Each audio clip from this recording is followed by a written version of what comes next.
Hey, this is Dave Pryor. We're at Agile 2018 in the Leading Agile booth. We're doing interviews all week with speakers and thought leaders and folks who are here at the conference. And if you can't be here, you get a sense of what's going on.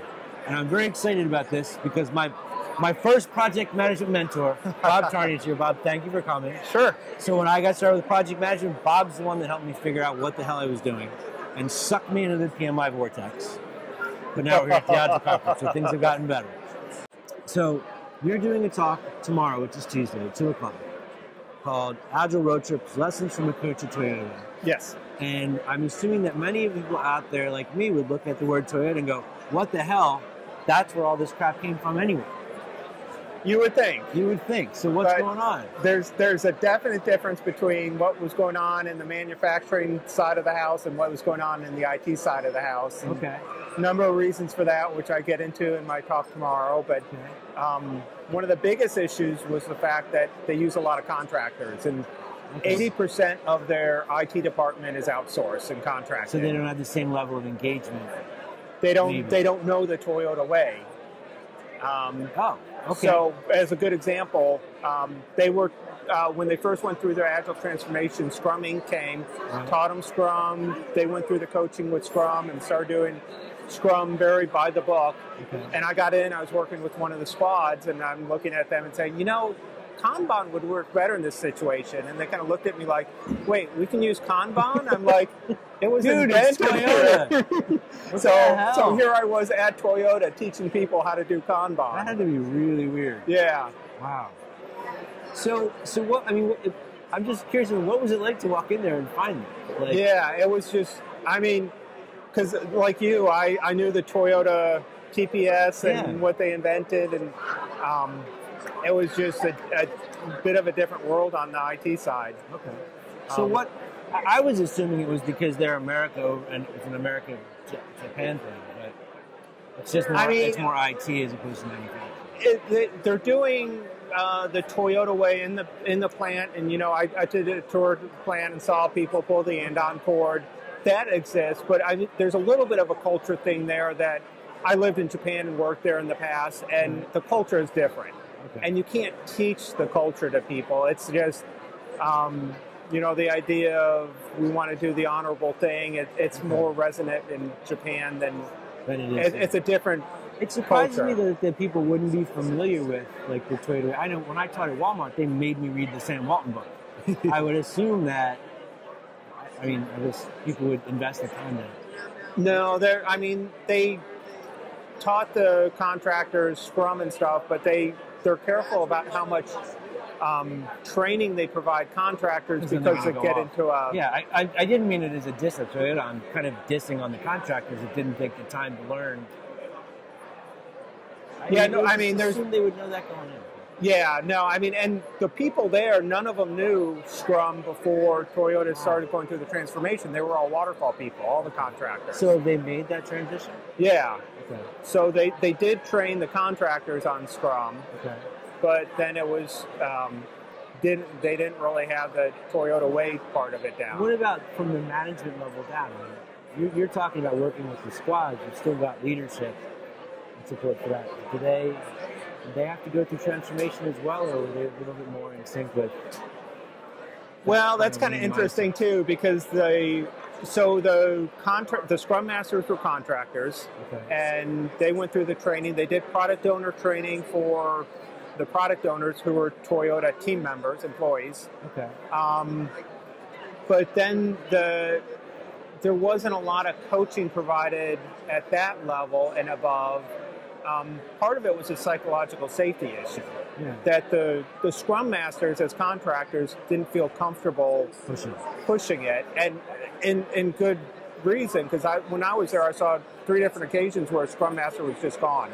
No explanation, nobody knew where they went. But everyone pretended they never heard the name before. Can't find any electronic records. So it's I think valuable in that even an organization that helped start all this stuff can have to relearn it. I mean, I think you can get good at this, but you have to keep pushing and keep finding your vector. Yeah, and adapting. Another thing is that, if you get into Knevin and complex versus complicated, the manufacturing line is complicated, and Not software maybe is as complex. So, Okay. so that kind of plays a factor into it, that they couldn't apply lean the same way in software as they did in manufacturing. It didn't work the same. Okay. So I want to ask you another question. So we both come from the same side of the house. Now we're on the other side of the house. Yeah. What was the most challenging thing for you in making that transition? I mean, when I made the transition, it just seemed... Was it just a natural? 'Cause Yeah. For me, it was awful. And Yeah, because I actually had worked with the team and done an Agile project back in the late 90s and not even really quite realize what we were doing. I think the team had been reading up. It was a consulting team I was working with, and they'd been reading up on Agile, and we did a project.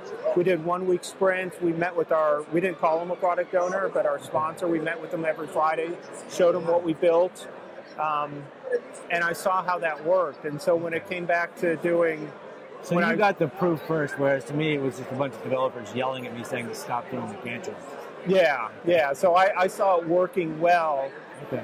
And the benefit, we produced a great product off that project, and seeing that and seeing how it worked was really, I think, when I started hearing about Scrum and the work we were doing with PMI and Scrum, and it just kind of clicked. All right, so what else is going on? You got your blog? Got my blog. So promote the blog. I want to make sure I get the dash in the right place. zen-pm.blogspot.com. Yes. Okay. Yeah, so I'm trying to keep that up as often as possible. And then still coaching. Okay. And you still use any waterfall or traditional tools in your Agile practice? I don't really. I mean, I like having that background, because working with companies going from waterfall to Agile, I think it helps. And I think there are still some situations where maybe waterfall will still work for the organization or for the team or the project. So one question I get in class all the time is, and you can choose not to answer it if you don't want to get in trouble, but is there still value for somebody in getting a PMP? Like, I get these CSM students, and there'll be like one or two, like, I was thinking about doing that, but I don't know if I should because I'm going to work at Agile. Does it have any value? If you were coming up now, do you think that would add value or make you more marketable? I think it can be valuable in some situations, and having it, open some doors. Okay. I think I've seen some people who didn't get exposed to any of the PMP type stuff and grew up pure Agile, and sometimes I think that's a kind of a shortcoming. That I've had young people in class who've never heard of waterfall. Yeah. And they're like, why are you talking about this stuff? No one works that way. I'm like, you should just fall to your knees and thank the skies. But I don't know, I find that having that background makes it easier to interact with people who come from it. Yeah. And speak their language and understand the concerns and have more empathy for them in going through that transition. Yeah. So, hold on. Ben's waving a phone at me. What? Live question. Oh. I don't know how to find the live question, Ben. There we go. All right, live question. First time this has happened. Wow. In a new Scrum team, what's your opinion on coaching an individual on their mistakes during ceremonies? I have a military background, which Bob also has, where we correct immediately. So first you should turn the ship around, because that might change the way you ask the question. But you should feel this one. Yeah, so... thank you, Ben. I mean, when I was in the military, it was always about praise in public and coach in private. Okay. That you don't want to make somebody feel like they failed, but part of it's going to be the psychological safety issue of the environment. That how open is the organization to admitting mistakes? I mean, a good example is I'm talking tomorrow about high reliability organizations, and one of the factors there is that they destigmatize failure, because they want even those small failures to be identified and acknowledged, because those can lead to big failures. And by identifying the small failures, you prevent the big failures. And if you're not doing it in the small, you're not going to do it in the large. Yeah. Okay. So I want to try to chime in on it too. I think part of it's going to depend on if it's an issue of how they're practicing ceremonies, or if it's someone's opinion about a team member's behavior, like they're not working well, they're not doing enough work, or whatever it is. Yeah. I always coach that maybe you can find a way to raise the question or help the team find the question. I also find that a lot of times I'll look at stuff and be like, that's totally jacked up. And the rest of the team's like, that's not jacked up at all.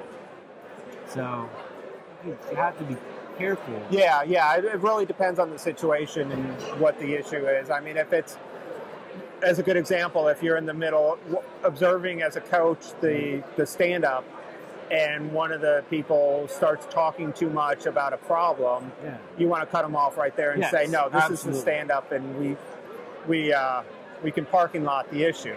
But do you agree that also, whether you're coaching or a scrum master, your job is to teach them to find the problem? Yeah. Like if you're calling out someone else's failing and the team's not noticing it, I would feel inclined to call you out on not helping the team find it. Yeah, and I've done that too, where I've had a team where they felt one person wasn't pulling their weight, and so I looked at the rest of the team. You know, I asked the question, what are you guys doing? Because that person wasn't in the room at the time. Yeah. And I asked them, what are you doing to coach him? Yeah. So the team should have some accountability for working as a team, and if somebody in the team isn't pulling their weight, the rest of the team should work with them to help them out. Maybe they're having a problem and the team just needs to work with them on it. Yeah. But thank you. That was great that you sent the question. Thank you very much. And if anybody else wants to send in questions all week long, that's a very cool thing. So they want to track you down. You can go to zen-pm.blogspot.com. Sure.